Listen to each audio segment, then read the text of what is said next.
Hi folks. Right now, Jasmine is hanging out doing some Witcher. So I'm just going to do a quick thing as I learn more of this streaming software and Stellarium. I'm going to show you how to find the summer triangle. I love the summer triangle. It's so great. So, what is it? Summer triangle is a pattern of stars. It's like some of the brightest ones that you'll see in the summer. That's why it's called that. It's technically an asterism and not a constellation. Constellations are like official star patterns. You know, like a big version of this that you can kind of figure is Ursa Major is the constellation, but the Big Dipper is kind of the brightest stars in the constellation that make that little dipper ladle kind of thing. So that's sort of one way to tell the difference between the two sort of names. Constellation is basically more official. A lot of times it's might have more stars in it than like just the simple like basics. The summer triangle is interesting because it's an asterism. 3 bright stars, but they're the 3 brightest stars in each of their respective constellations. So if you can find the 3 stars of the summer triangle, then you're gonna basically be able to find 3 other constellations, like super easy. And I'm a big fan of bird constellations, and 2 of the 3 are birds, and one of them is a musical instrument. So anyway, I've already got this set up. This is for 10:30 at night in my little town of Potsdam, close to the Canadian border in New York State. So depending on where you are, you might need to tinker with settings or whatever if you're going to use Stellarium to check it out, or just go outside. It's cloudy for me, so I'm not going to bother going outside. It's like storming. But as you can see, you might be able to tell that these are the stars of the summer triangle, since I already have it set up. Deneb, Vega, and Aquila. We're going to do a little bit of poking around in time. I'm going to go back about an hour. So yeah, we're going to zoom ahead. So as it gets darker out, they're the first stars that are going to actually come in. Like you can kind of see here, Vega popped in real quick. Vega's an interesting star because it's actually sort of was the basis of that. If you ever heard people talk about the magnitudes of stars, it is the 0 magnitude. It is the star that set the basis for the magnitude scale, more or less. And it shows up real quick. Magnitudes are weird because you'd figure like first magnitude would maybe be the brightest, 6 is lowest or whatever, as far as visible is concerned.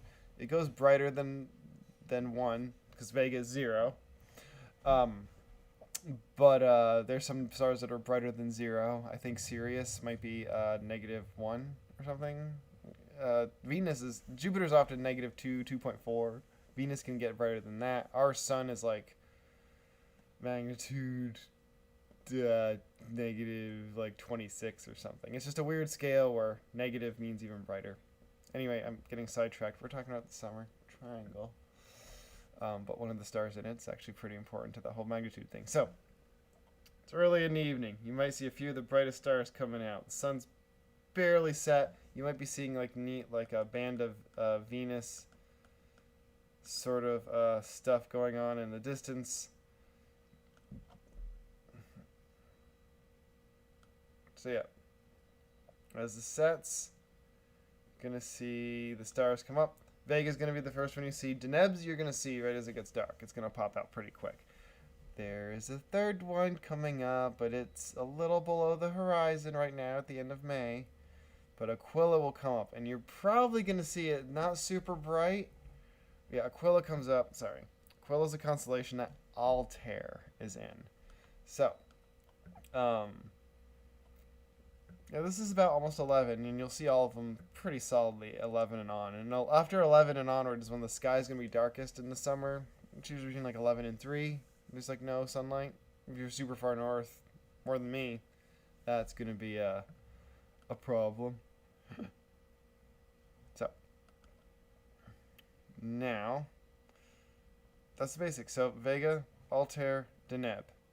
That's the summer triangle.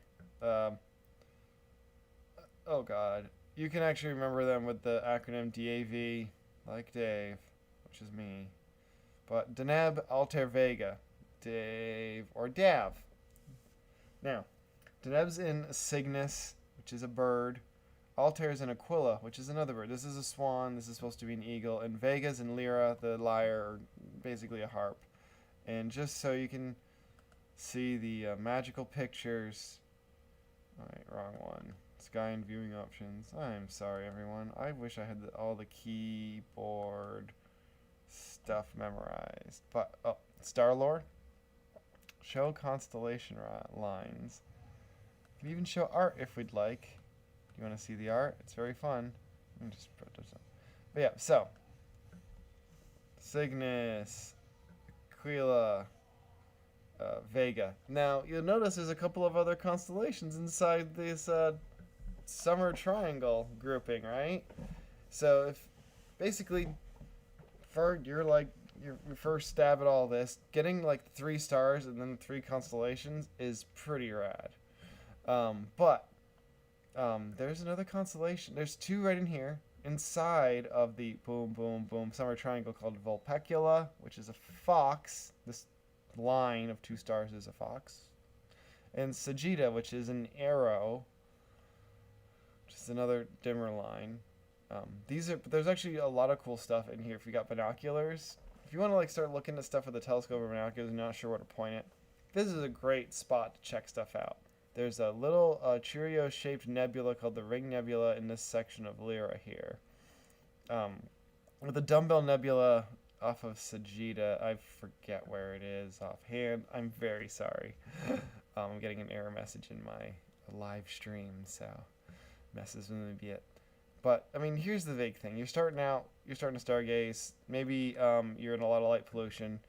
You might be able to see the Ring Nebula, and so I'm going to zoom it in. I can't really. No. I didn't actually get this set up to do deep sky objects. We're going to skip those for the moment. I'm going to stick with looking at the triangle. But the thing is in here, you have something kind of great, which is the Milky Way. And let's just crank it up a little bit. I'm going to It's inside of the triangle, so what you might want to do, I have a magnitude limit on here. I'm going to kill that. Now, let's do the timer again. We are going to zip ahead a couple hours. So around like midnight, 1 o'clock, it's going to rise up and you're going to see a lot more brightness. And that's actually the Milky Way goes straight through here. I want to be able to do this so that it doesn't... Woo! It's a little bright. Kill a star lore here. Yeah. So, this... You're probably not going to see the Milky Way this dazzling. But... if you're in a real dark area, this area of the sky is actually very overwhelming when you're starting. And I learned actually with light pollution. So when I went out to like a dark sky area, like with the purpose of looking for stars that I had already known and to find stuff, I was overwhelmed. But I just started looking at the Milky Way. It's full of cool stuff. So anyway, that's kind of your key to like finding a lot of great stuff. Is inside the summer triangle lies all kinds of cool things. So here's the Dumbbell Nebula right here in between Vulpecula and Sagitta. Delphinius is right here. It's actually very noticeable a little later at night because it's supposed to be a little dolphin, but it's sparkling right underneath the triangle. And I just like it. It's cute. I like dolphins. It's nice. But anyway, if you want to look for M51, the Ring Nebula, I think it's M51. I had a long day. M57, dear Lord, M57 is the Ring Nebula, and that you can sort of not really make it out with binoculars. Kind of the same with the Dumbbell Nebula, but if you zoom in with a telescope in between these 2 stars here, and then Dumbbell, if you can kind of find it, it'll pop out a little better once your eyes are adjusted to light. Those are a couple of deep sky objects you might have fun time checking out. Or just taking binoculars, just going through all the brilliant stars in this Milky Way dash right here. It's So beautiful. And you can actually follow the trail, depending on the time of night. Cassiopeia is going to be over here in the north. And that's kind of almost the terminus of one end of the Milky Way for your nighttime viewing. And then on the other end, from north to south, it stretches. Especially it is just right across the sky without light pollution. Oh, it's so beautiful.